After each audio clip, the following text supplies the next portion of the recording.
Well, good evening, everyone. Thank you very much, Douglas, for this introduction. I'm very pleased to be joining you today for this IFJ conference, and we'll be talking about sponsorship indeed. So I think the presentation is just went over, if I'm right. Yes, you can share your screen, it's fine. And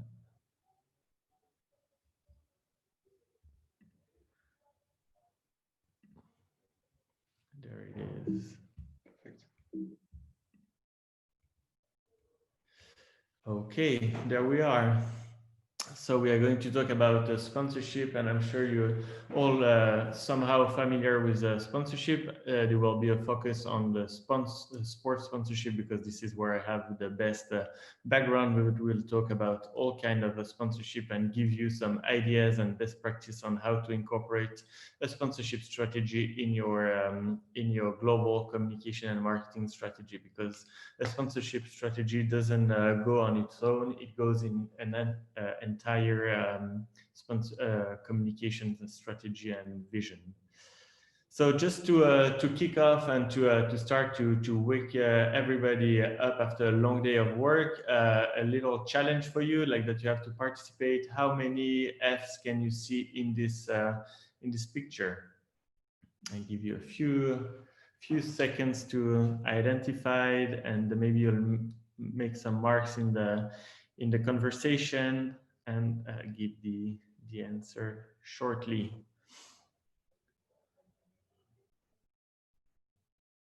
So most of you can see 4 or 5, and actually there are 6 in this text. It's how you split the word and how your eyes are getting ready. So that's of course normal that you only see a few. For those that seen 6 of them, then well done. You've done a great job, and you're used to this kind of exercise, or your eyes are really in great shape. So that was just kind of a fun exercise to start. Then now I would like just to give you a few words on my company. And so the consultancy group was founded 4 years ago.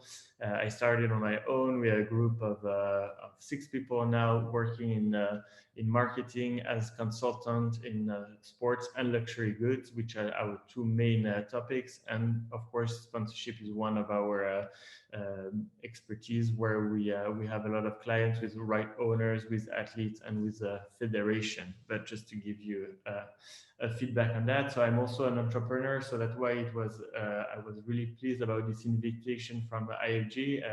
I started on my own this adventure. It's a great way to work. You can really challenge yourself and develop your entrepreneurial skills. So for those who are in the process of creating their company, I can just encourage you to do it and to work hard on that. It gives you and provides you so much pleasure and return on all the energy that you will get. But I'm sure that IFG will be able to help you on that with a lot of great advices on other tools and other skills that you might need. Today is only about sponsorship, which can be one of your marketing tool to develop the communication of your brand or your company. A few words on myself.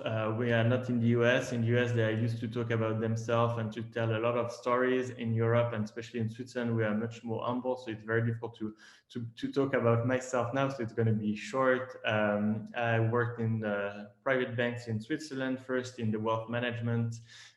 Then maybe because I was born in Geneva and I thought it was normal to be a banker, but then I realized it was definitely not my goal, and I didn't really like it. So I had to change and move to something else, and marketing and communication became my new life. So in the private banking, I work in the communication for 2 big groups, Richemont, Rothschild, and Lombardier. Then moved to the Richemont Group and worked for 5 years in the trade marketing for the International Watch Fair in Geneva. And then moved to ROLEX, where I was head of international sponsorship for motorsport, ski, and equestrian sport.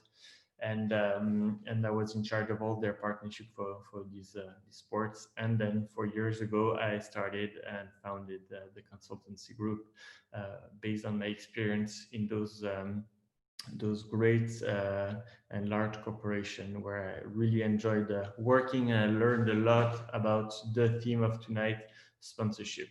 And aside these business activities or professional activities, I also learned a lot on myself and on my profession. It helped also in my professional experience. I volunteered at many opportunities, so in charity organization, and today at the consultancy we still work pro bono with some charities. I'm still a volunteer firefighter in my village, and I worked for 20 years as a volunteer at the Geneva International Horse Show in Geneva that will happen in December. That's about the introduction. Just to, I always like in presentation or when I do conferences to talk to start really wide on the industry and then narrow it down to some advice and some best practices. So that's just to give you where the sport industry or the luxury industry or the automotive industry, which are very big, as we will see later, very big in sponsorship. What do they represent in the entire world? So that's just numbers, but it's always good to figure out what they represent and where to go. More in depth, going into sponsorship, these are the top 10 world, the highest paid athletes from prize money and also endorsement. So endorsement is all their sponsorship agreement with brands. So our favorite Swiss number one, Roger Federer, who is mainly going this 106 million is mainly about endorsement and also about the prize money. And then you see the other sports as well. I won't read them all because you are able to see, but I thought it was really interesting to see how sponsorship is involved and how much it represents in the sports world. As a comparison, I wanted to share with you this graph on the importance of luxury brand and how much they are valued today by Kantar. So that's the latest trend that was released. Also, because they are great sponsors in both sports and cultural aspects. Oops. Top sponsors worldwide. They are the one that investing the most today in 2020 in sponsorship. They are investing mainly in sport, but they also have the CSR program and they also have other cultural events. They all have their own strategy, and this year has been really particular as no need to mention about COVID, but most of all the events have been cancelled, so athletes wouldn't be able to perform, and so all those brands were not able to get their presence. But if following the trends and following all of them as a consultant, it's our job to follow the trends on an everyday basis, and most of them continue the strategy. And that's why I'm saying that is because one of the key points about sponsorship is to integrate a sponsorship vision. It needs to be genuine. If you want to be a sponsor, if you want to integrate sponsorship in your marketing strategy, it needs to be genuine. You need to be fitting the values of the sport or the cultural event or the athlete or the ambassadors or whatever type of sponsorship you want to be involved. It needs to be genuine. You need to be fitting those values, and if you're fitting those values, even if it's a tough year like this year, you will continue to support. So just to give you an example on Pepsi, they produce some special TV spot to support some of their partners. Even though they were not competing, they still promoted the teams they were supporting. So Budweiser as well, they did they are a great sponsor of the Premier League football in the UK, and they did support all the bartenders in small villages where they obviously serve Budweiser, but supported them with a mixed video allying the soccer teams and those the efficiency of those barmen. So I think it was a great initiative, and it really shows that Budweiser have been there for a while, and they are going to continue it as a genuine partnership and sharing those values. So of course we are talking about big numbers, but on the long term, they will get the reward on the investment.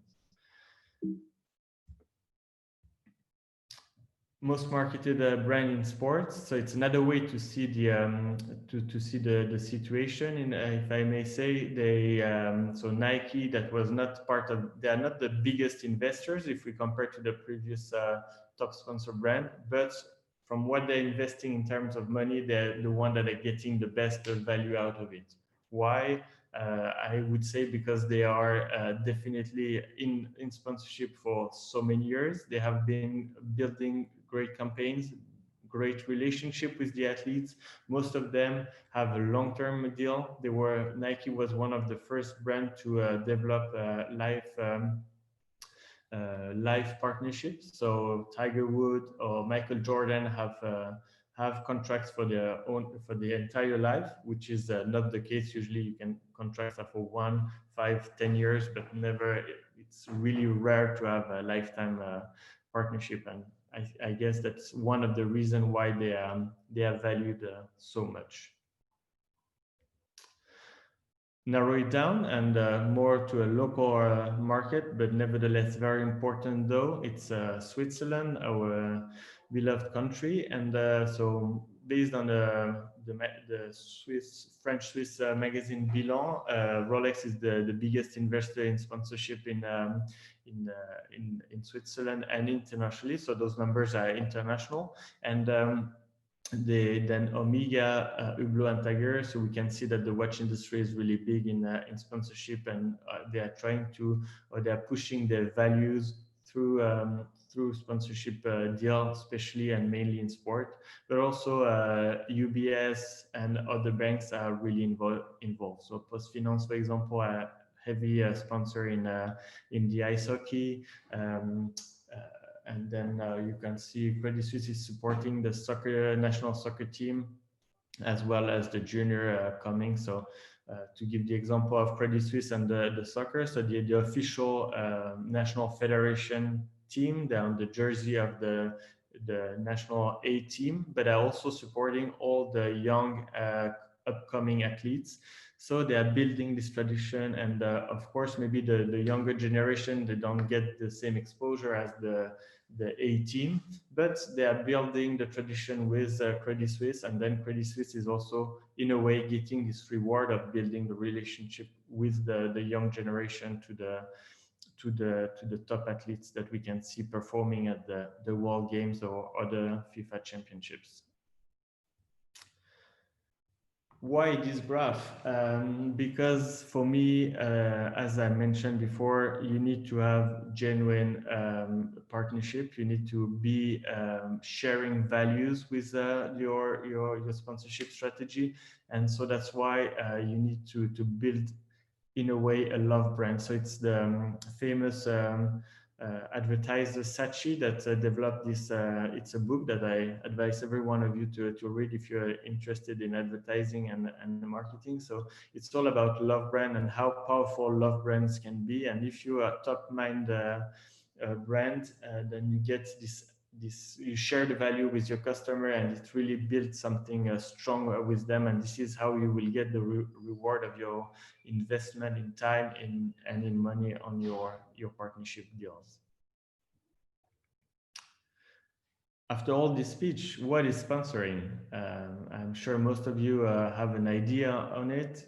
Just to clarify, I'm sharing a definition with you. So sponsorship refers to a financial or material support given to an event or individual by an advertising partner in exchange for various forms of visibility. Why did I highlight financial or material? Is because you doesn't need to invest only money to get a deal. And that comes back to what I was mentioning before. You don't need always to spend, you need to have a genuine partnership and not to invest a lot of money. That's not the question of the budget that's important. It's really the way you want to share the value with, and if you are really inspired by the project and by the partnership you want to build. So that's for the theoretical part. So you get a contract that unify a sponsor to a sponsoree. You get you negotiate giving some financial benefits or material benefits, and you get in exchange some visibility. So the right owners, it can be a federation, it can be an athlete, it can be an opera, it can be an event, providing visibility elements. So it can be boards in an arena, it can be a TV spot on a giant screen, it can be hospitality platform or table. And also there, if you want to build really a relationship, you need to be genuine and to fit into your business. So a local brand would not have the same expectation as an international brand. You don't need to have, if you are working only in one city, you don't need to have TV recognition, because it won't provide you any good, and it will cost you a lot, but it won't provide you any good. Whereas if you have some interaction with the visitor, if we are talking about an event, you will get really this interaction with them. They will know you.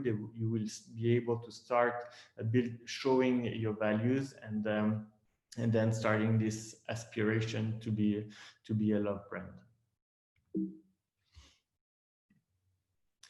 So you can be associated to an individual, you can be associated to an event, you can be associated to a team, you can be associated to a federation, to an opera house, you can be associated to a number of aspects. And again, there are not only one situation. You don't have to go with the ice hockey team, you don't have to go with the soccer team or the American football team. You can go really sponsor something that matters to you, where you can feel that you have share value, where you can really build up to have this love brand aspiration, and you can fit in.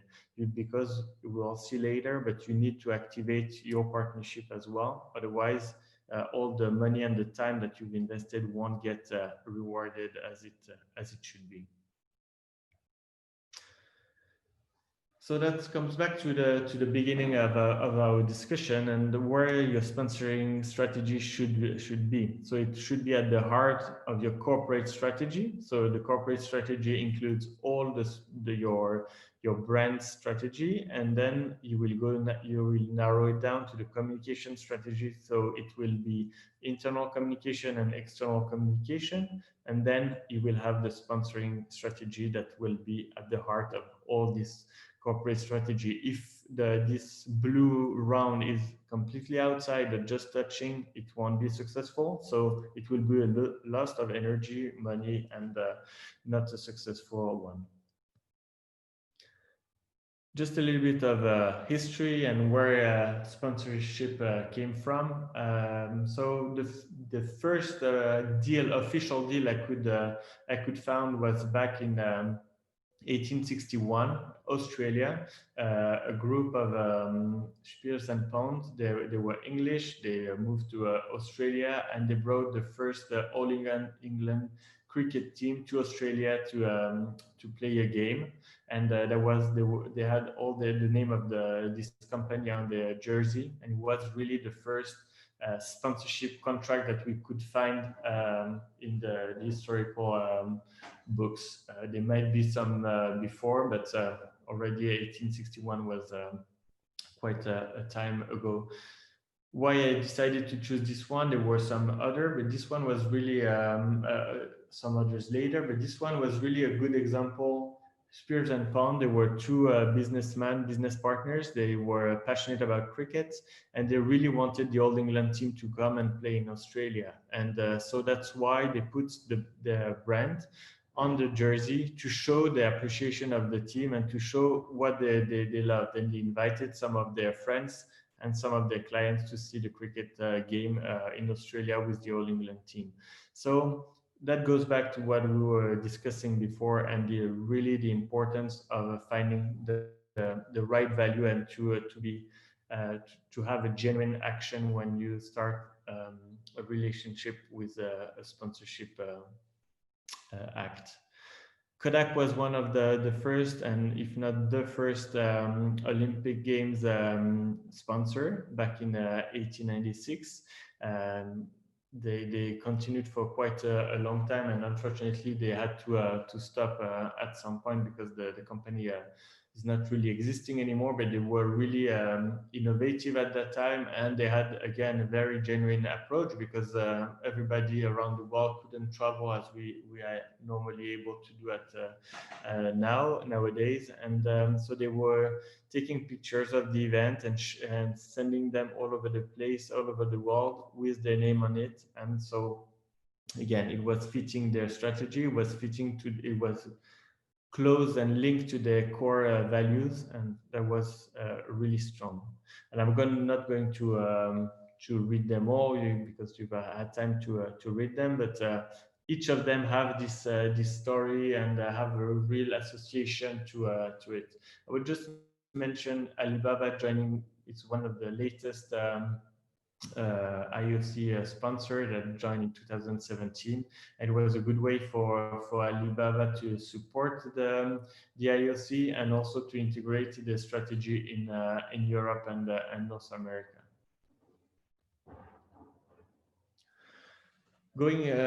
We mentioned about the corporate communication and where the sponsorship should be. This is another way to present it and go a little bit more in depth about how your sponsorship strategy should be integrated in your communication strategy and at a larger scale on your corporate strategy.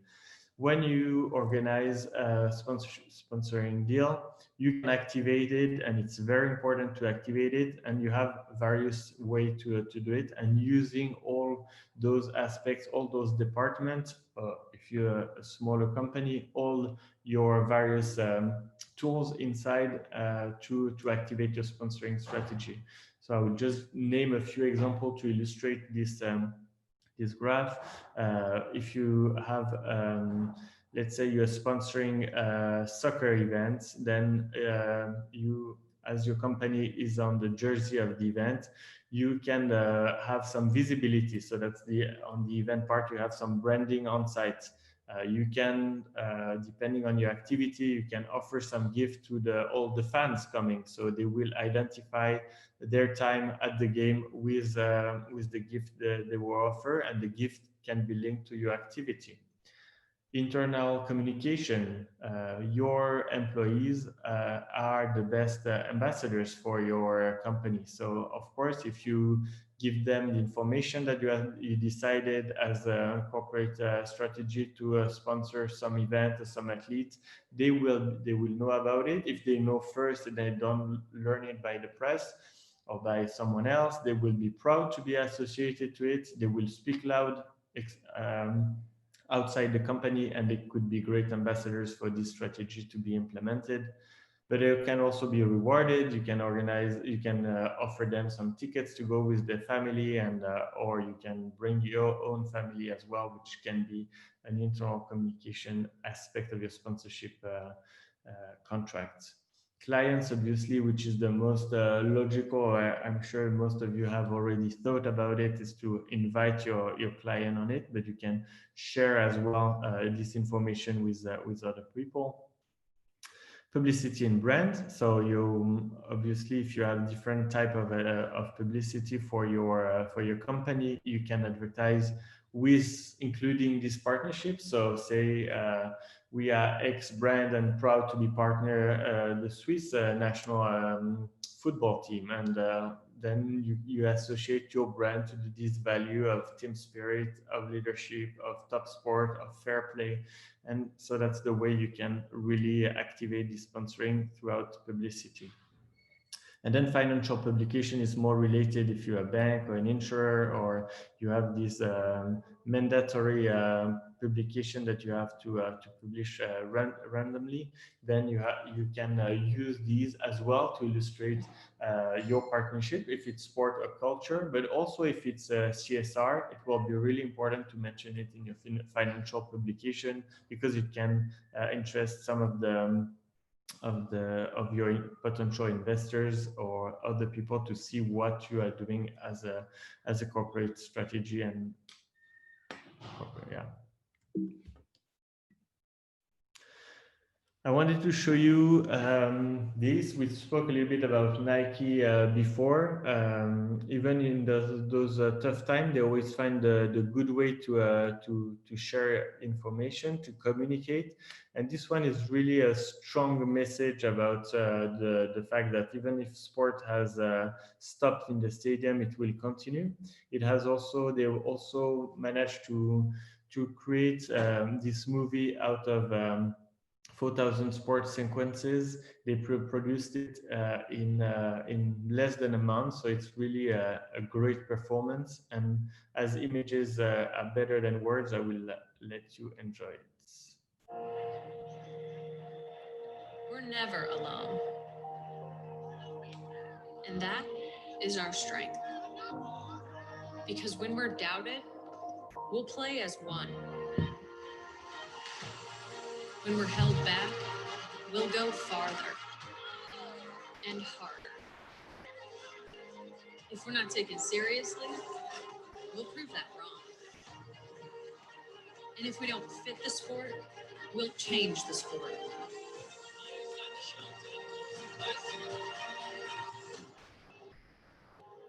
We know things won't always go our way. And the world's sporting events are postponed or cancelled. But whatever it is, we'll find a way. And when things aren't fair, we'll come together for change. We have a responsibility to make this world a better place. And no matter how bad it gets, we will always come back stronger. Because nothing can stop what we can do together.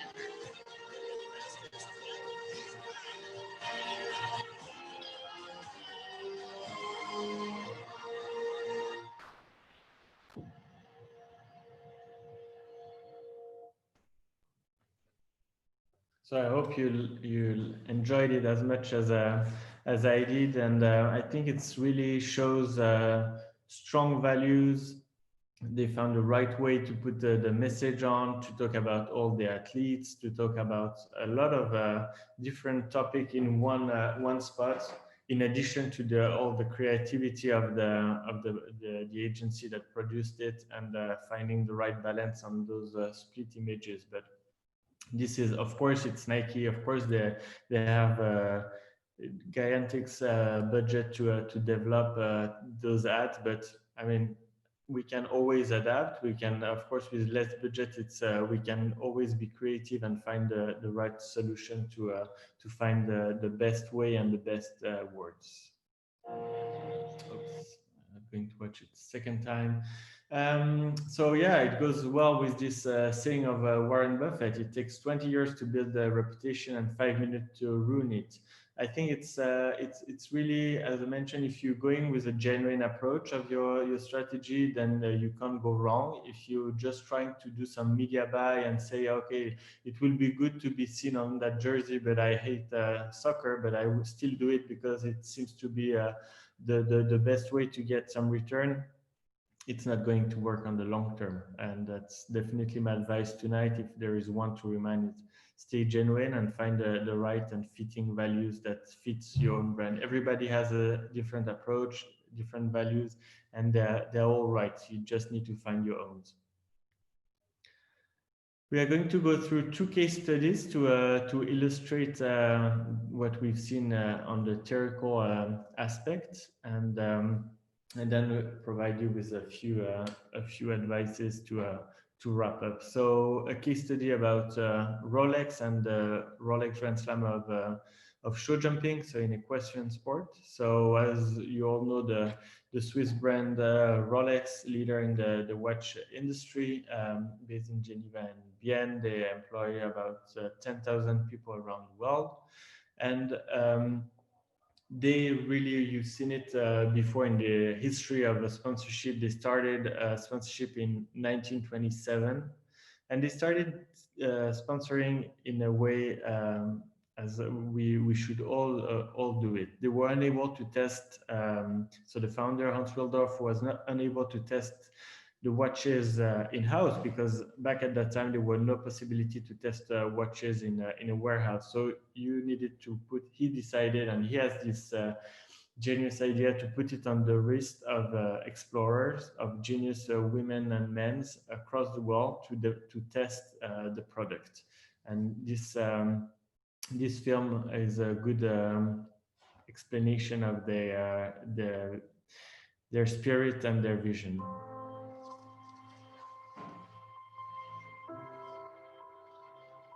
Look in all the dictionaries. There is no word for what we do. It's not tradition, though our craft is timeless.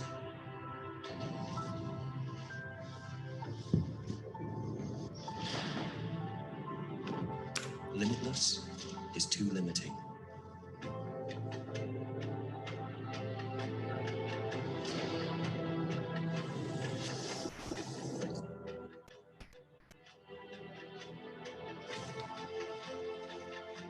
Enduring is not enduring enough.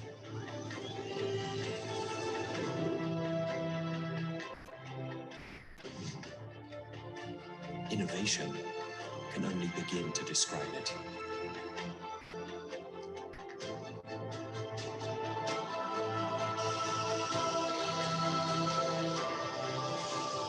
We sculpt, paint, and explore. But explorers, sculptors, and painters, we are not. This is the only thing we make, the only thing we will ever make. There is no word for what we do. There is only a way, the Rolex way. So this video shows really how they now test their product in-house, and they're able to do it. But back at that time, they were not able. And so in 1927, Mercedes Gleitze crossed the British Channel wearing her watch on the wrist. And she was the first woman to swim across the channel. And she was it was the first waterproof watch. So it's in a way, it's really a great way to be able to test your product, to have a more successful product, but it's also a super way to associate your brand to some great expedition. And Hans Wilsdorf he bought the first page of the Daily Mail and put an advertisement on how this association between the brand, the first waterproof brand, and this wonderful lady that crossed the channel with her, already the great thing to cross the channel, but also wearing the first waterproof watch. Then I named some other experience that they had. So it was today it seems to be really easy to fly over the Everest. In 1933, it was something very very unique, very only a few people could do it, and they did it, the land speed record at Daytona Beach in 35 as well. Nobody knew if the watch could support this kind of pressure, and so on. And the deepest dive on Earth in the 60s in the Mariana Trench was a Swiss, the Dr. Picker, that dived, and there was a Rolex watch attached on the bathyscaphe on the submarine, going to 12,000 meter deep. Again, today nobody will dive to 12,000 meter deep, but it's very good to know that your watch is able to support that, and it can show how extraordinary this is. So back from I'm not going to give you all the history because it's not about Rolex, and I can talk about Rolex for hours, but that's not the topic of today. It was just to illustrate that it's really for Rolex, sponsorship is part of their DNA. They've included it since the very beginning of the history, and they continue. And now they're still in the same sport, so they're not testing their product literally on these top athlete and top explorers, but they're able to really show this as a natural way. And this is why it's a successful association and why it still work today as a partnership.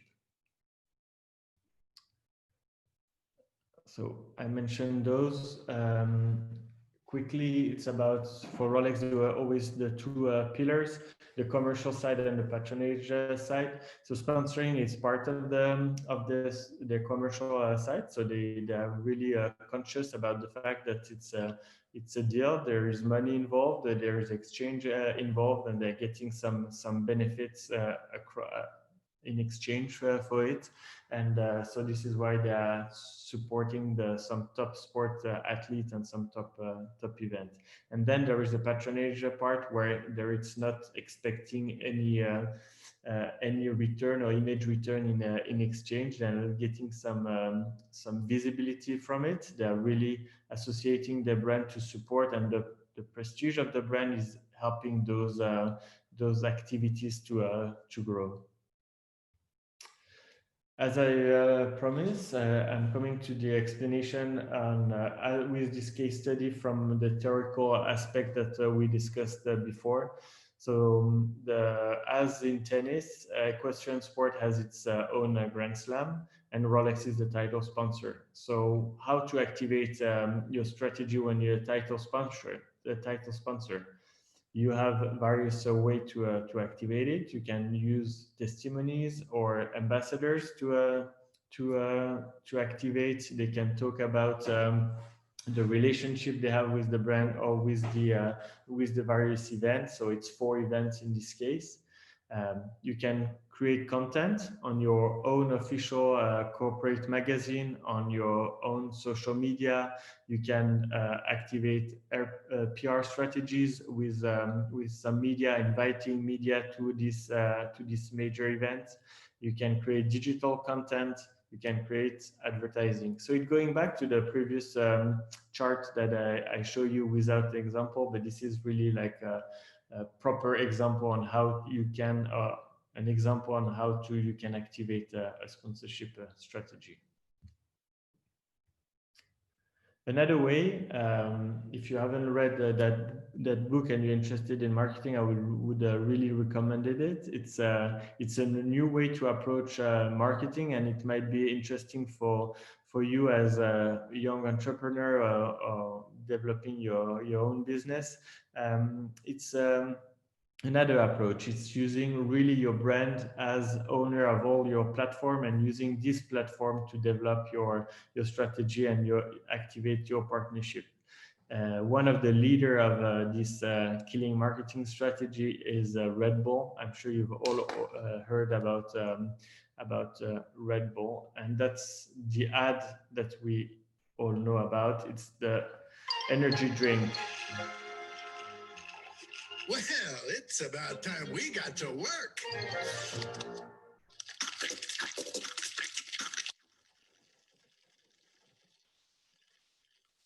There we go. Red Bull gives you wings. The new Red Bull Zero and Red Bull Sugar Free. Full of wings, free of sugar.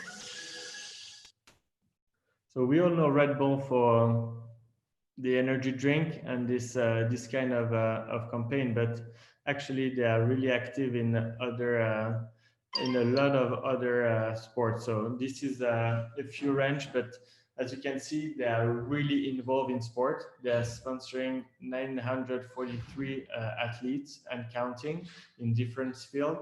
They've been supporting existing project like Formula One, but they've also been developing their own event with the diving, with the ridges, and so on. And why they are different from other and from the strategies, the example, the case study from the Rolex Grand Slam is that they have all their own platform they are using to develop. So these are only a few, but they have the the Red Bulletin. If for those of you that read Le Matin Dimanche, they get it every month in it. So they are talking about the athletes, they are talking about the events they are supporting, the events they are creating. So they're using their own magazine, newspaper to advertise and to talk about their mission. So they're creating content to develop and to support their strategy. They have REDBULL TV, they have their own AlphaTauri, their own clothing company, and they have actually a wide range of tools and platform they can use. You have here a graph of the REDBULL Media House, as they call it, and they develop all their support by themselves. So they are not buying some, except for the energy drink where they buy advertisement on landline TV or pay TV, but they are really on YouTube. All the other sponsorship activities they are doing, they are using their own platform to promote it, their social media, their TV, their magazine, and so on. And actually, today they're making more money from their media house because they're also creating content for other brands that are not part of the REDBULL group, because they've been able to develop this panorama and this constellation of support that is very helpful for their own promotion, but also to help promoting some other brands. And this is what I wanted to illustrate by this movie, and it's the last one for tonight, is about the way you can do some TV commercial. It's usually 30 seconds shown on TV, which is a traditional way to advertise, traditional way to activate your strategy, your sponsorship strategy. But you can be creative, you can be doing your own thing. And that's where the killing marketing goes. And why I thought it was interesting to you, it's because you have maybe less cost efficiency to it's more cost efficiency for you, and you can support and develop your own platform. So enjoy. June 5th, 1971. Dear Judy, Sharon, and Becky, regardless of any opinions I have about this war or any other, it is hard to think about the killing that I will be doing.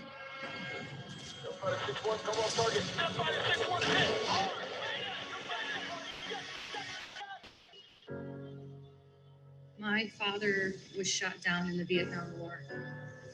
And ever since his remains were identified, I've been planning an expedition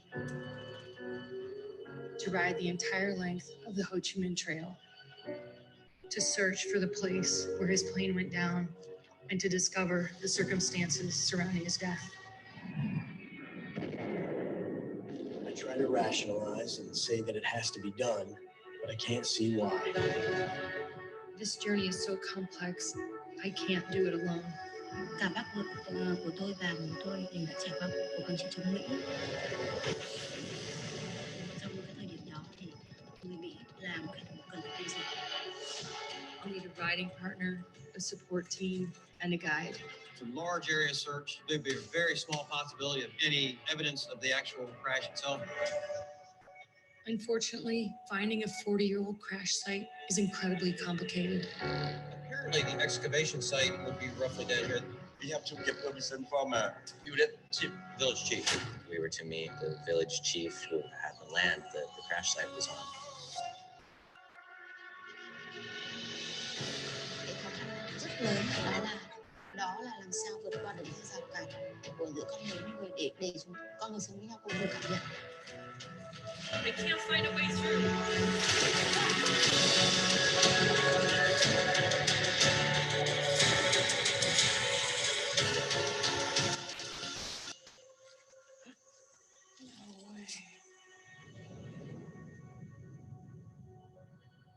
If anything should happen, please don't let me die to the children. So yeah, this is another way you can activate your sponsorship strategy is producing. Of course, they have their media house, so it makes things easy. But in this movie or this trailer to the movie that won 2 Emmy Awards, you can advertise your athletes. So there were two of the athletes in the movie. You have the Red Bull branding. You also have the Zenith watch that were advertised in it. And it's a subtle way to either you can touch people that are not into the sport and the exploration, but they will know about those athletes. They will know about the brand, or you can talk to your direct audience, which are following those athletes on a regular basis. Finally, I thought it was quite interesting to explain that you need always to be very focused on what you're doing, and that's really an example of a bad buzz. So the brand Adidas was supporting the Colombian national team for the last FIFA World Cup, and they were advertising on large billboard all around the place, and they supported the Colombian team, but they wrote it wrong, and it should be with a O, and they wrote it with a U, which is another competing brand of theirs. So that's exactly how you should not do, and be really careful on all the details. Otherwise, you can be focusing and supporting someone else. Another bad buzz that you also need to integrate in your strategy. So of course, be genuine and try to fit the values, but that's also being conscious on all the words that you're using on every supports and every advertising or connection or editorial content that you produce. Again, Adidas, I have nothing against them, but it was two bad scenarios, bad buzz that they've done. Congrats all the athletes that finished the Boston Marathon the year after there was the bombing attack at the Boston Marathon, and used the word survived from that is not exactly the perfect fit, and could not be well perceived, so it can be damaging your brand and your strategy.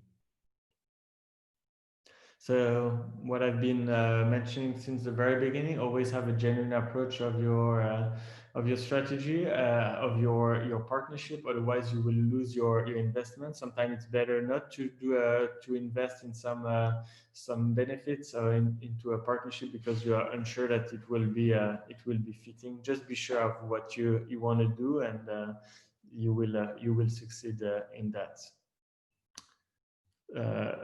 Last but not least, a few best advice.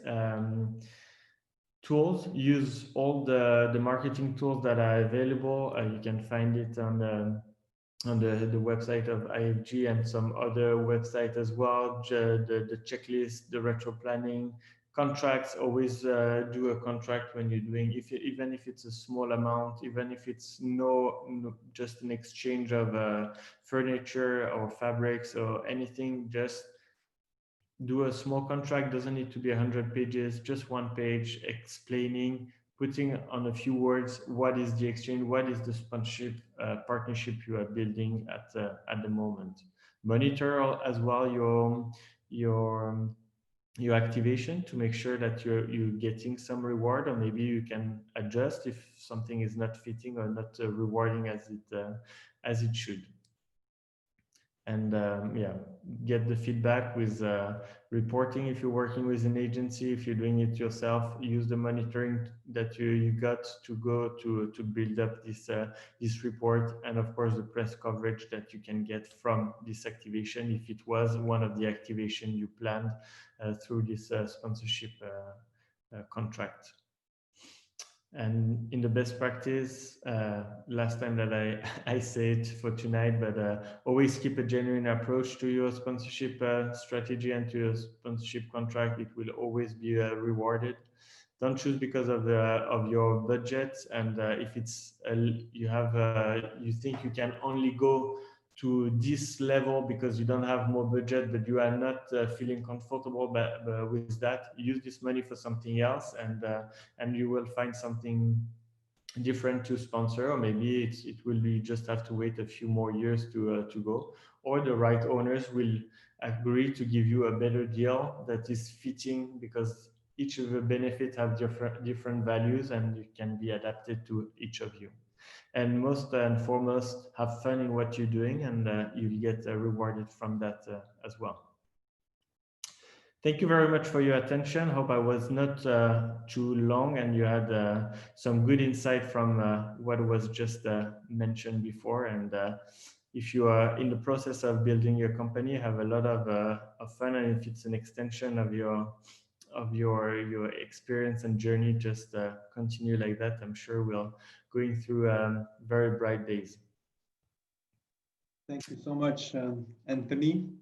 Well, we'll move on now to the question and the Q&A part. So if you have any questions, please write them into the chat, and we'll discuss it with Anthony.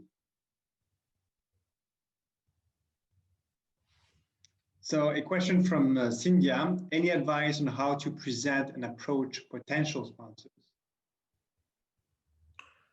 So how to approach a potential sponsor for if you are an organizer or if you have your own benefit, it's to, I would say the most important is to identify what you are able to provide to this sponsor. Is it if it's a sports event, if you have some support like the jersey, or if you have some boards that you have around the stadium, or if you have an official program, or if you have a book, or list them all in your file, and then you can build a sponsorship portfolio that you can offer to this sponsor. And then the best would be to identify what the different type of sponsor, try to have one by category, and then offer them fitting benefit to them. So if it's a global brand, maybe to have a more global exposure. If it's a local brand, get some benefits on site, your event, or at the gathering, or at your company. So in other words, you're saying that we always need to customize the offer towards the sponsor. Absolutely. Yeah. Right. Thank you. Any other questions?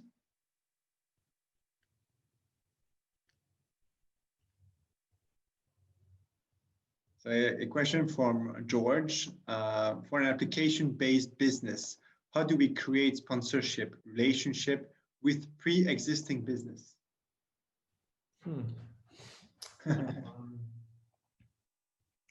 Not sure to get the entire question. Did you get it, Douglas? For an application-based business, how do we create sponsorship relationship with pre-existing business? So I believe, so maybe George will correct me, but how do you get in touch with pre-existing business for that approach of sponsorship? Well, it's again, it's trying to find to be fitting their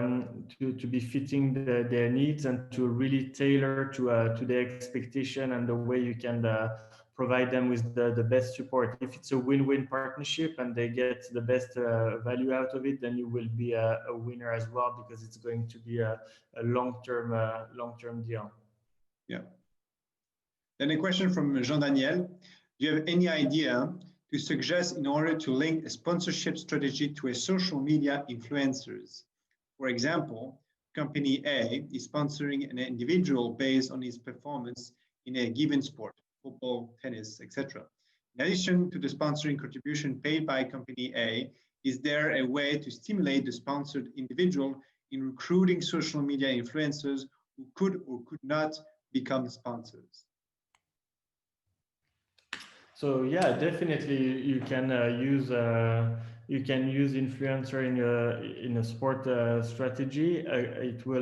You will need to find the right way to balance it. If it's an influencer, you can bring him a social media influencer, bring him to if you were mentioning about tennis, so bring him to a tennis event, meet some of the tennis player, or meet the tennis organizers. So it will be a behind the scenes, something that no one can can attend, and it will create really an added value to the partnership, and only the people that have access to your social media from your brand will be able to access this behind the scenes. And so it can be a takeover from this influencer on your corporate social media, for example, or from the social media of the influencer talking about the genuine association from your brand to the tennis event, to the football event.